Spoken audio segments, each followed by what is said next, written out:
Una vez un señor, por cierto, un poco tacaño, encendió la televisión, prendió la televisión para asistir a la misa dominical desde su casa.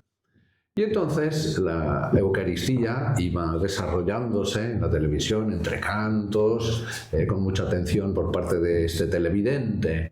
Y entonces, después de la homilía del credo y de las oraciones de los fieles, vio que en la televisión habían unos fieles dispuestos a pasar la bandeja, el cepillo, para hacer la colecta de la misa. Y entonces, todo asustado, apagó la televisión. Se esperó un ratito a ver si... y luego, al cabo de un rato, volvió a encender la televisión a ver si habían ya pasado la colecta y el hombre, todo aliviado, pudo continuar con la Santa Misa que vio por la televisión. Bienvenidos a Veamos, este espacio donde plantearemos durante unos 20 minutos cosas que nos pueden ayudar, que nos pueden aclarar ideas para vivir mejor en cristiano. Por eso, en el día de hoy queremos responder a algunas preguntas de nuestros televidentes.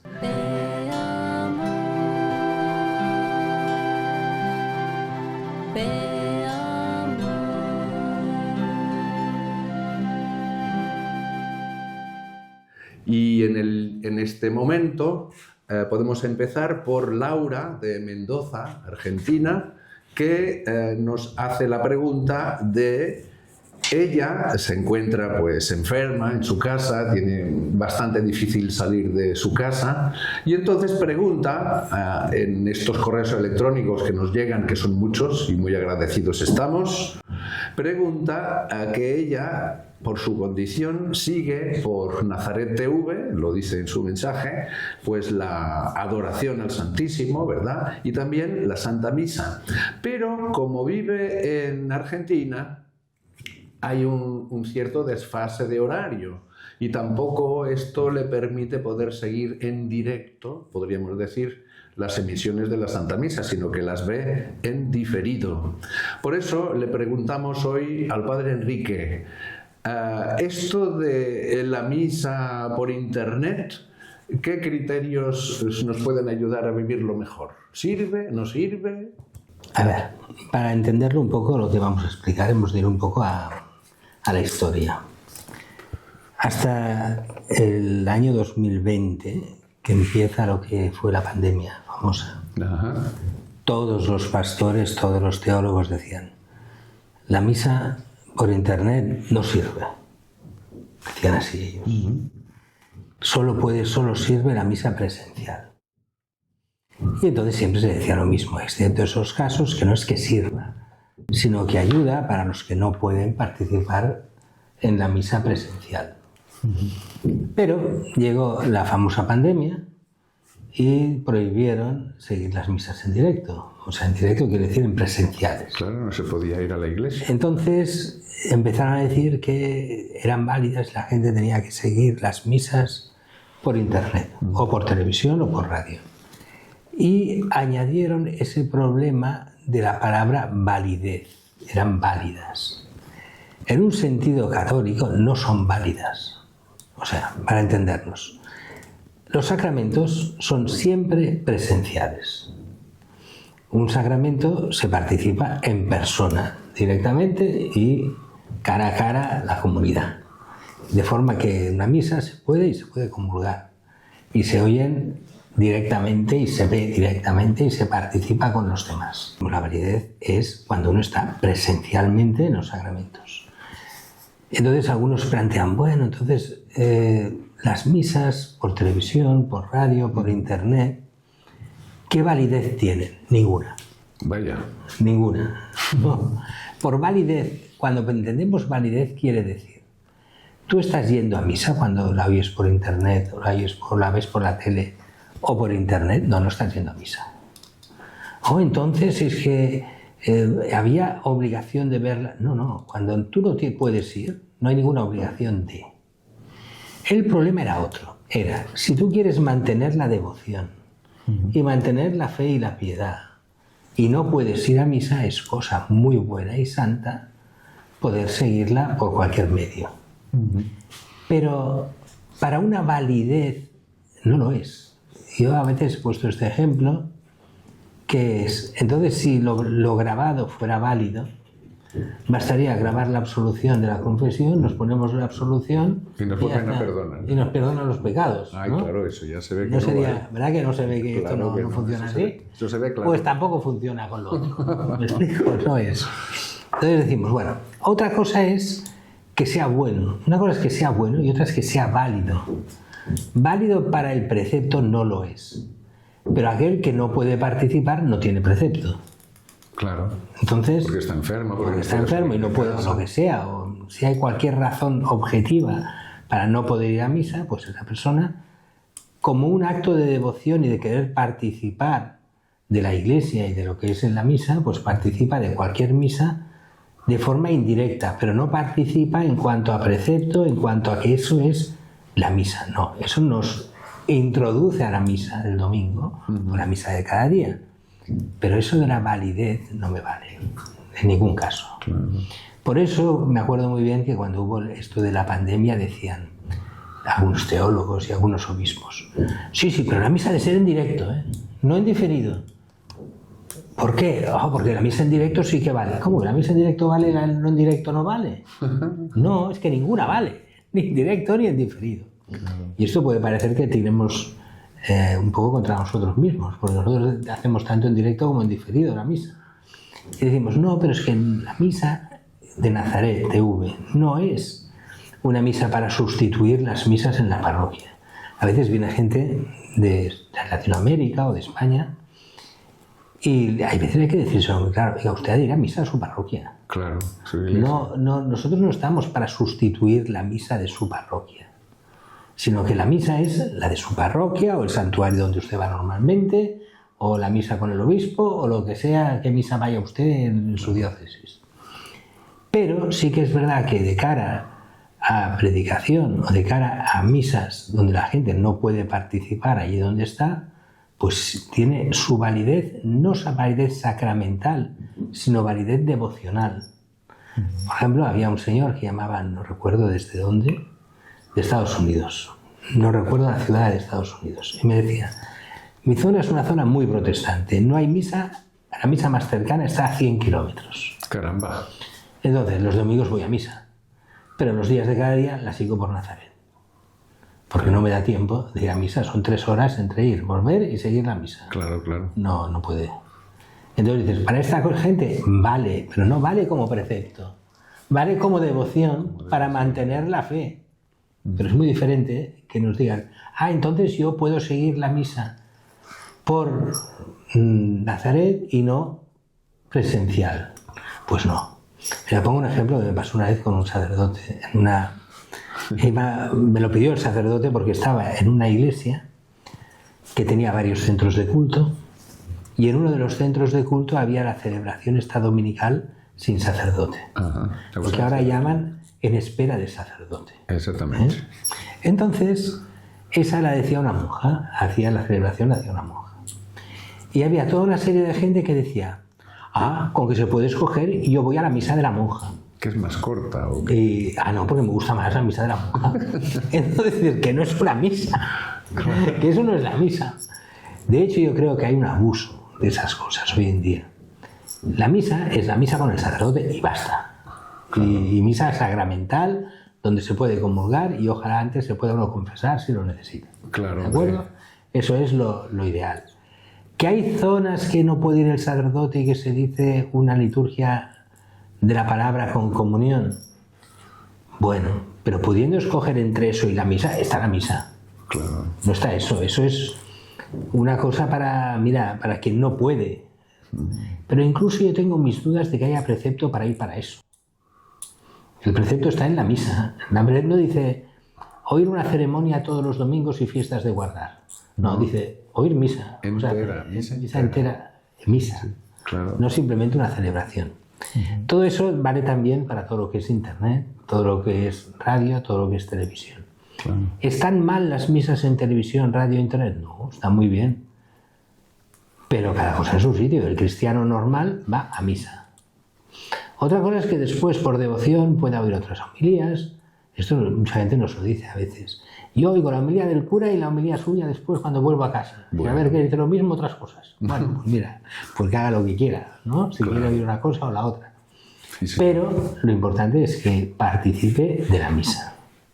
Y todo lo demás es una ayuda a la participación en la misa, pero no sustituye la misa. La misa es... Bueno, también es verdad que, por ejemplo, yo recuerdo al principio de hacer la misa, había un señor que nos decía, yo soy militar peruano, y en el barco no tenemos misa.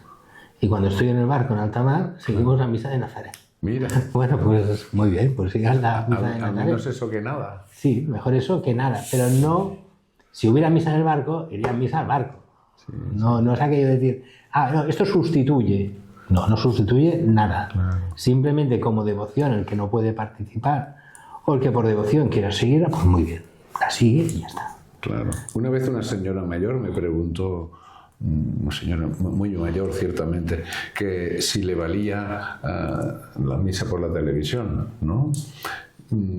Y esta señora, aunque fuera mayor, podía ir a la iglesia, quizá con cierta dificultad, pero y además no la tenía cerca de su casa.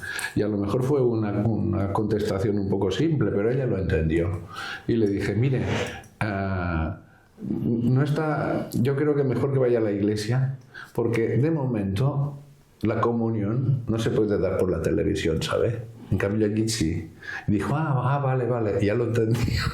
Quizá fue un argumento un poco simple, pero a ella le sirvió. Sí, también es muy fácil decir, yo participo en la misa por la tele, pero la gente que está allí no participa de tu misa en la tele, de ti. Claro. Me explico, tú puedes responder lo que quieras, ahí no te oyen, no están por ti, tú no apareces ahí. Entonces, yo creo que también es un fruto todo esto un poco de este individualismo social fuerte que tenemos hoy en día.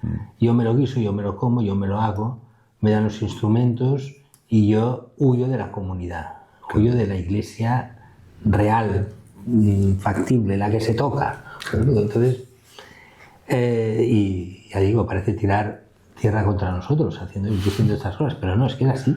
Es así, sí señor. Luego también, Padre Enrique, Nakari de Venezuela y también José de California nos han hecho unas preguntas parecidas que, si le parece bien, las podemos unir, porque Nakari nos habla sobre esa confianza que tenemos que tener en Dios en medio de la persecución, y ella hace notar diciendo, incluso la persecución dentro mismo de la Iglesia. Y José de California, que es un hombre muy profundo, verdaderamente muy claro, hace una pregunta como muy...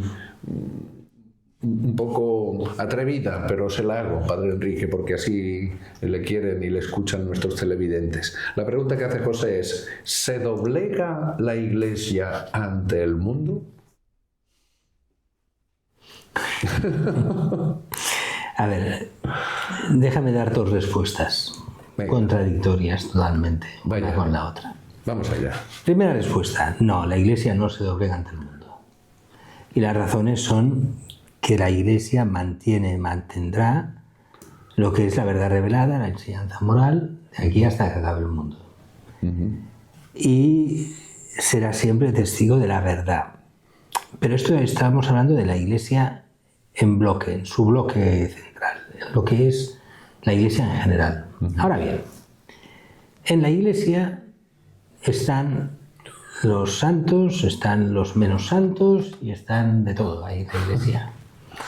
Y hay los eclesiásticos y los no eclesiásticos. Y entre los eclesiásticos hay gente que se doblega a este mundo. A ver, los que somos ya un poco perros viejos en cosa eclesiástica, hemos visto muchas cosas. ¿Me explico? Claro. Entonces, cuando ves tantas cosas y ves que, y este es uno de los problemas enormes de la Iglesia ahora, cuando ves tanta gente o tanto eclesiástico que ha subido hasta arriba de todo, casi sin principios. Simplemente no entiendes cómo ha llegado arriba de todo, porque no tiene lo que hay que tener para ser, digamos, eclesiástico de alto nivel. Claro.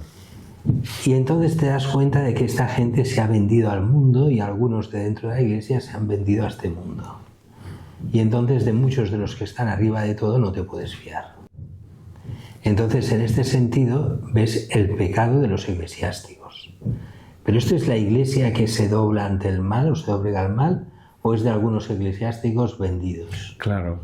Sí, sí. Entonces yo, claro, ¿por qué hago esta distinción? Porque cuando yo hablo de iglesia con mayúsculas, la cabeza es Cristo, y Cristo no se doblega ante el mal. Ni los santos. Pero este cuerpo a veces está un poco enfermo por parte de algunos miembros, y muchos de estos miembros se doblegan ante el mundo.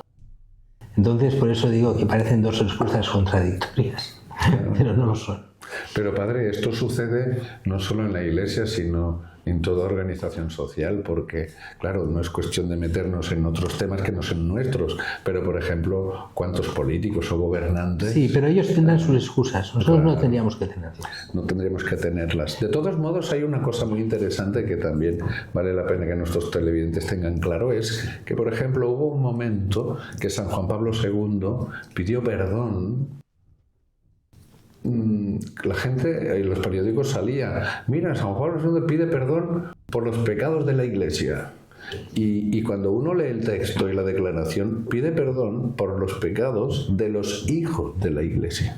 Sí, porque la Iglesia como tal no puede pecar. Claro. Estos son unos problemas teológicos. Pero hay que tenerlo Ahora voy a claro. decir una salvajada. Venga. Por este problema me suspendieron en la universidad. Vaya. ¿Ah, sí? Porque el profesor no creía lo que yo creía. Anda. O sea, el profesor de eclesiología quería que dijésemos que la Iglesia es pecadora en sí misma. Y yo dije que no, que la Iglesia es santa, porque la cabeza es Cristo.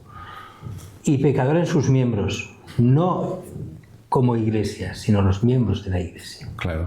Eso fue un suspenso. Ah, sí. Entonces tenía dos profesores en aquella época en la Gregoriana.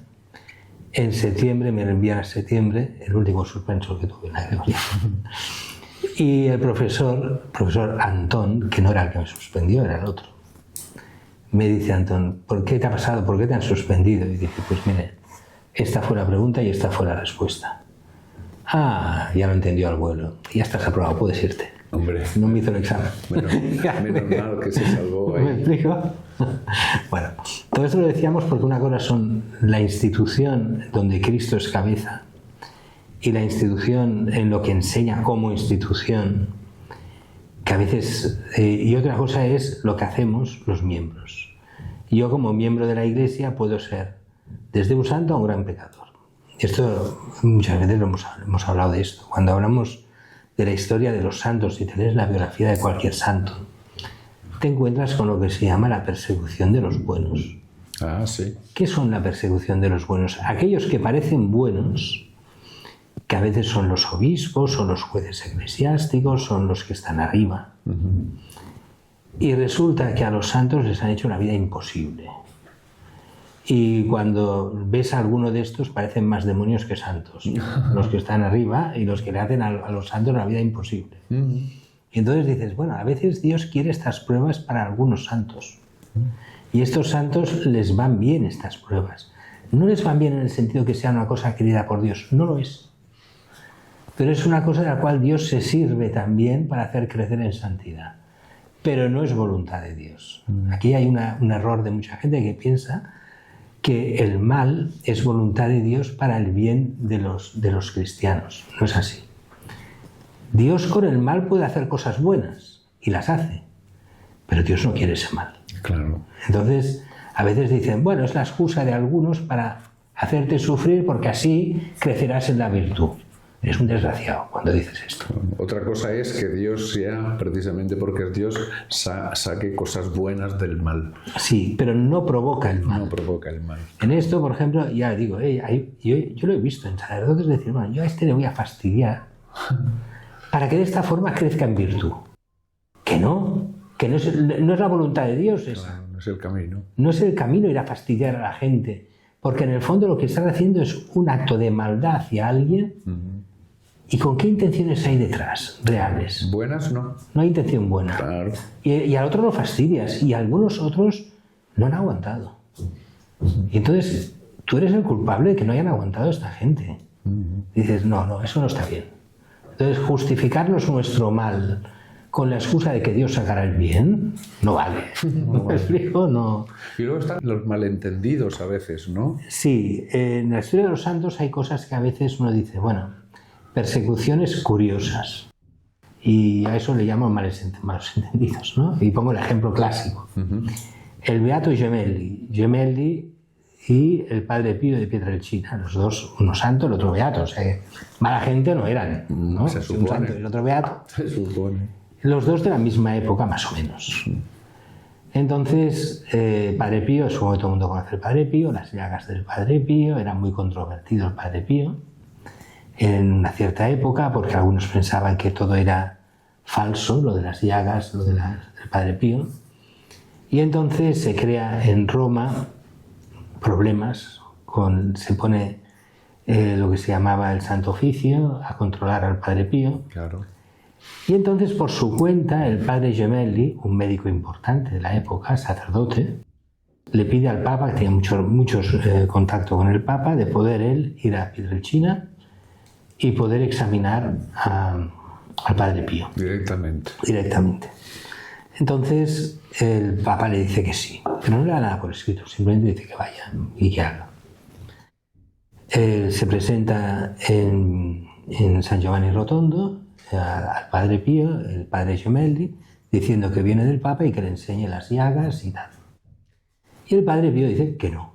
Ahí va. Que no. Vengo en nombre del Papa. No. Entonces el Gemelli se va al Papa y le dice que el padre Pío es un orgulloso, que no quiere obedecer, que es un desobediente al Papa, que... Bueno, ¿qué es lo que realmente había pasado? El padre Pío recibe una orden, esta sí que firmada desde la Santa Sede, de la Congregación de la Fe, el Santo Oficio antiguo, en la cual le prohíbe enseñar a nadie las llagas sin permiso escrito de la Congregación de la Fe. Cosa que el señor Gemelli no sabía. No tenía. No tenía nada por escrito. Entonces, claro, estaba obedeciendo a la Santa Sede, desobedeciendo al Papa. ¿Me explico? Un malentendido. Claro. Entonces, claro. Y los dos son santos. Bueno, un santo y otro beato, pero fan los dos santos. Por eso hay veces que se dan estos malentendidos. Cuando las cosas no se hacen todas por la vía reglamentaria, y entonces quiere saltarse la vía pidiendo al Papa directamente y el Papa diciendo que sí, pero solo de boca. Claro, entonces se crean estos líos. Claro. A lo mejor por eso no es santo todavía y es solo beato Gemelli, por todos estos líos que a veces creaban. Pero bueno, en Roma recordemos que está el Hospital Gemelli, que en honor de él, que él ya construyó y todo, y es donde va el Papa y donde es uno de los grandes hospitales de Roma. Muchas gracias, Padre Enrique, por este rato tan bueno que se nos ha alargado un poquito, pero seguro que sin tristeza, ¿verdad? Por eso hasta aquí el Veamos del día de hoy, que esperamos que al menos os haya sido de agrado, de ayuda para vivir mejor en cristiano, vamos. Por eso podéis hacer vuestras propuestas, sugerencias o comentarios a este correo electrónico que tenéis sobreimpreso, veamos.nazarettv@gmail.com, que de entrada os agradecemos y, como veis, nos sirve también para plantear estos programas que compartimos con vosotros. No os olvidéis de ver a menudo vuestra web, Nazaret TV, para estar al día bien formados y bien informados. Y tal y como nos pedís en vuestros correos electrónicos, pues ahora recibimos del Padre Enrique esa bendición de Dios y esa intercesión de María y de San José que siempre necesitamos. El Señor esté con vosotros. Y con tu espíritu. Bendiga a Dios Todopoderoso, Padre, Hijo y Espíritu Santo. Amén. Glorioso San José, ruega por nosotros. Ave María Purísima, sin pecado concebida.